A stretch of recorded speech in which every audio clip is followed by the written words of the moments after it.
आता मी माझ्या व्हिडिओवर भरपूर कमेंट बघते, तर भरपूर पुरुषांचं असं म्हणणं आहे की संसार मोडायचं कारण ही पुरीची आई असते. तर बायांनो, तुम्हाला कळकळीची विनंती आहे, तुम्ही आईचं ऐकून जर घरात वागत असाल तर बंद करा. कारण कसं आहे, आईचं ऐकून जर घरात तुम्ही वागायला लागले तर तुमचा संसार मोडल्याशिवाय राहणार नाही. काय ऐकायचं आणि काय नाही ऐकायचं हे आपल्या हातात असतं. ती आई आहे, तिचं तुमच्यावर प्रेम आहे म्हणून ती तुमच्या साईडकडून बोलणार झाली, पण सगळ्या आईच्या गोष्टी खऱ्या आहेत असं नसतं. आणि 30 ते 35% संसार हे पुरीच्या आईमुळे मोडतात आणि राहिलेले बाकी संसार पोराच्या आईमुळे मोडतात.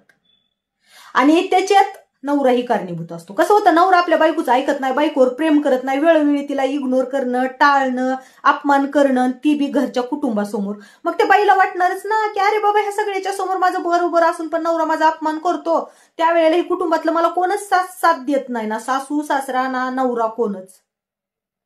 आणि दुसरी गोष्ट, आता ती झालं पुरीच्या आईचा विषय, पण पोराच्या आईनं बी पोराच्या संसारात लुडबुड करणं सोडायचं. संसार त्या दोघांचा आहे.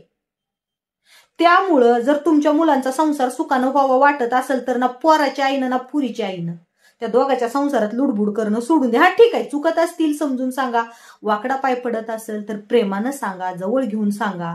पण इकडं पुरीनं तिच्या पुरीला भडकवायचं, इकडं पुरीच्या आईनं तिच्या पुरीला भडकवायचं आणि इकडं पोराच्या आईनं तिच्या पोराला भडकवायचं. संसाराचं वाटूळच होणार ना. म्हणून त्याच्यापेक्षा महत्वाचं आहे